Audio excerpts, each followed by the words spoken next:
Ça a quand même été un chemin de l'entreprise privée jusqu'à la coopérative de travailleuses. Au début, c'était Sarah et Geneviève, qui sont deux stratèges en communication. Puis un petit peu plus tard, en 2019, on a Andréane, qui est designer graphique, qui s'est joint avec elle. Ils ont fondé vraiment Bleu Forêt Coop en 2022. J'avais quand même fait une certaine démarche vers la communication responsable, puis d'accompagner des entreprises en transition socio-écologique. Ma force d'impact était vraiment très limitée, étant juste travailleur autonome. Ce qui m'a vraiment attirée chez Bleu Forêt, c'était de rejoindre un collectif d'autres femmes qui avaient une vision commune avec moi. On partageait une même valeur. Ensemble, on pouvait vraiment utiliser notre intelligence collective, vraiment. On est rendu 7 membres aujourd'hui, puis un fait qui nous distingue quand même comme coop, c'est qu'on est 7 membres féminines. L'approche care et féministe est vraiment au cœur de Bleu Forêt. Entre les membres travailleuses, dans le fond, on est comme deux équipes, si on peut dire. Il y a le côté stratégie en communication, puis il y a le côté design graphique. Nous, vraiment, ce qu'on aime, c'est travailler en synergie ensemble. Puis de notre coopérative, là, ce qu'on fait, ça fait vraiment du sens. Puis on sent vraiment qu'on a un impact. Je crois que le fait que,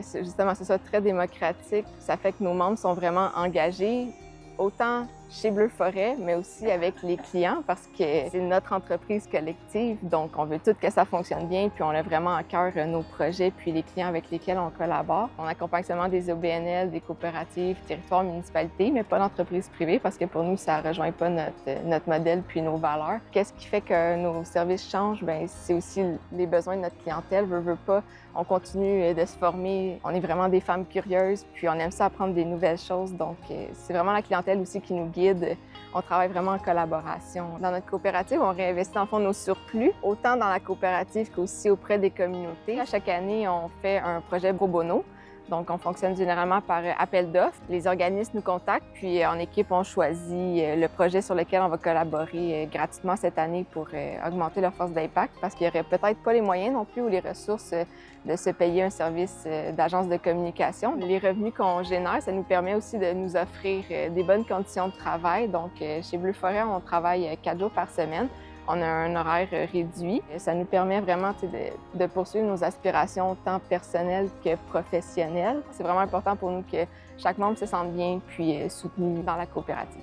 Il y a le côté aussi rétention des talents. Veux pas, bien, on est tellement impliqués dans l'entreprise qu'on n'a pas envie d'aller ailleurs. C'est vraiment notre projet de cœur, puis on met notre énergie dedans. Dans notre mode d'autogestion, dans notre coopérative, c'est un mode qui est vraiment très équitable et réparti entre les membres. C'est sûr qu'à la base, il y a 3 membres qui sont cofondatrices de Bleu Forêt, qui étaient là vraiment au départ.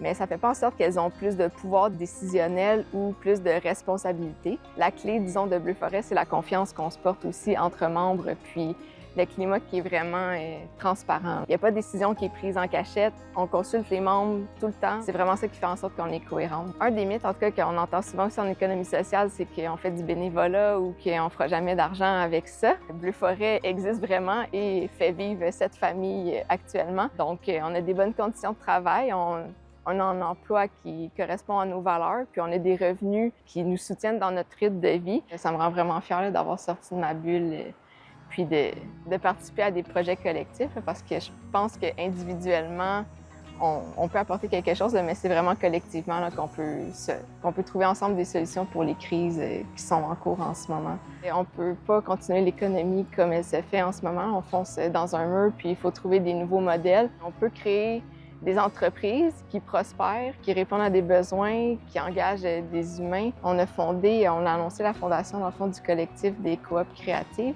au sommet de l'économie sociale. Donc, l'objectif, c'était vraiment de nous regrouper ensemble entre coop créatives. On offre souvent des services similaires, mais aussi complémentaires. C'est vraiment de venir mutualiser, dans le fond, autant nos ressources, mais nos talents aussi, pour collaborer ensemble sur des projets, puis d'offrir une offre de services encore plus grande pour toutes les entreprises d'économie sociale. C'est vraiment, au lieu de faire de la compétition, on fait vraiment de la coopération inter-coop. On contribue vraiment activement à la croissance du Québec, mais en faisant du bien autour de nous.